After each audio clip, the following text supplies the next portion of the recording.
LG news channel కి స్వాగతం సుస్వాగతం। మీరు చూస్తున్నది ఎల్జీ న్యూస్ ఛానల్, అవినీతిపై అనుక్షణం నిఘా।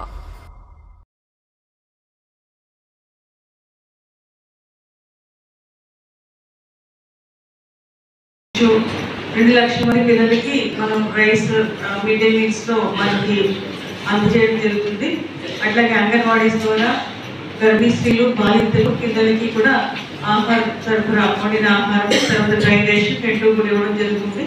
అట్లాగే social welfare BC welfare tribal welfare persons ఉండే పిల్లలకు కూడా ఈ రైస్ సప్లై చేయడం జరుగుతుంది।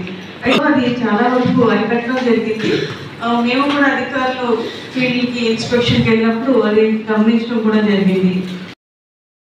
ముఖ్యమంత్రి గారు గౌరవ డిప్యూటీ సీఎం గారు ఈ పీడిఎస్ రైస్ డైవర్షన్స్ ఏదైతే ఉందో దాని మీద కఠినమైన చర్యలు తీసుకోమని చెప్పేసి పదే చెప్పడం జరుగుతూ ఉంది।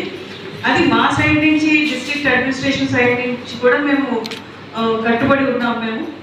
మాకు ఇది కేసెస్ 6A కేసెస్ పెడుతుంటే చిన్న కేసెస్ తప్పితే పెద్దవి పెట్టడానికి మాకు సరైన సమాచారం ఇస్తే ఖచ్చితంగా మా యొక్క టీమ్ డిస్ట్రిక్ట్ టీమ్ కంట్రోల్ చేయడానికి కేసెస్ పెట్టడానికి ఏ విధమైన అమెరికాడు అని చెప్పేసి నేను చెప్తున్నాను ఈ సందర్భంగా। అదేవిధంగా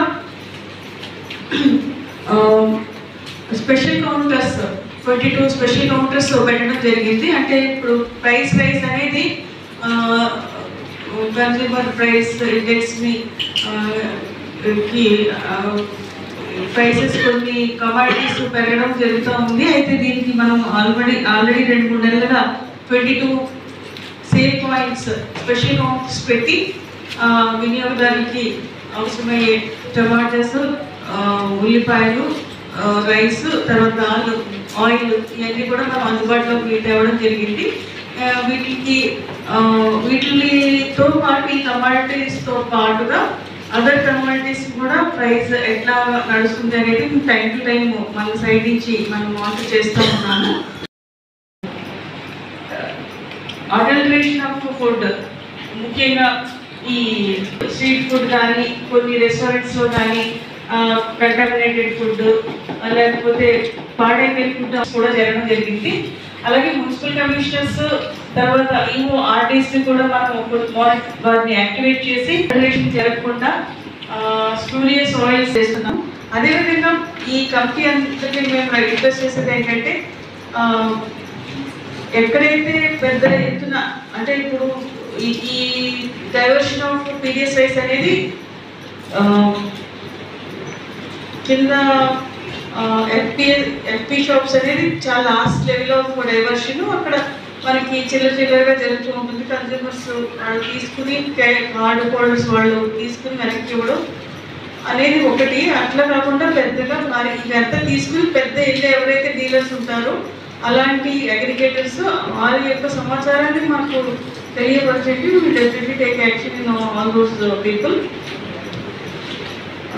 మీరు చెప్పినట్టుగా ఇది ఈ మీటింగ్ మనం డిస్ట్రిక్ట్ విజిలెన్స్ కమిటీ మీటింగ్ మనం పీరియడ్గా జరుపుకుందాం। ఈసారి నెక్స్ట్ టైం కూడా మనం ఇప్పుడు తీసుకున్న వాటి మీద యాక్షన్స్ తీసుకుని మీ యొక్క సలహాలు సూచనలు తీసుకుని ముందుకు వెళ్ళడం జరుగుతుంది। మీ యొక్క అందరి పార్టిసిపేషన్కి మీ యొక్క టైంకి నా డిస్ట్రిక్ట్ అడ్మినిస్ట్రేషన్ తరఫున కృతజ్ఞతలు తెలియజేస్తున్నాను। జేసీ గారి మీటింగ్ పెట్టడం అధికారులు అనధికారులు ప్లస్ సీనియర్ సిటిజన్స్ ఇంకా ఈ స్వచ్ఛంద సేవా సంస్థలు అందరూ కూడా వినియోగదారుల సంఘాలు అందరూ కూడా పార్టిసిపేట్ చేయడం సంతోషకరం। ఎందుకంటే మీరు సలహా తీసుకోవాలి తప్పకుండా, దాంట్లో ఏం అనుమానం లేదు। కానీ ఏంటంటే ఫస్ట్ బర్నింగ్ ఇష్యూస్ మనం ఎలా క్లోజ్ చేద్దాం, తర్వాత మీరు ఏదైనా మీటింగ్ రిక్వెస్ట్ చేసి మనం పెడదాం ఫుడ్ దాని మీద కూడా। ఎందుకంటే ఈ ఏదైతే 48 రూపాయలు కిలోకి భారతదేశం ప్రభుత్వం ఖర్చు పెట్టి మన కేజీ బియ్యానికి మన నిరుపేదల కోసం ఎవరు ఆకలిపోవడం మంచి ఉద్దేశంతో ఇవన్నీ కూడా కేంద్ర రాష్ట్ర ప్రభుత్వాలు వాళ్ళు సప్లై చేస్తున్నారు। దీన్ని ఖర్చు పెట్టి మనం ఇచ్చినప్పుడు ఒక కేజీకి 40 రూపాయలు ఇచ్చినప్పుడు ఒక పెరహెక్టర్ 950 రూపాయలు మనం గవర్నమెంట్ పే చేస్తున్నప్పుడు అది వినియోగదారులకి మంచి రైస్ పంపడానికి ప్రయత్నం చేస్తే దీన్ని ఆపడానికి ఒక సొల్యూషన్ ఉంది। రెండోది ఎవరైతే అక్రమంగా ఇది అమ్ముకుంటున్నారో వాళ్ళకి ఇన్సెంటివ్స్ వాళ్ళ యొక్క హక్కుల్ని కూడా కోల్పోయే విధంగా రేషన్ కార్డు రద్దు చేసే విధంగా ఒక టైట్ చేయాలి మేడం। ఏంటంటే ఇప్పుడు ఫార్మలో 5,67,000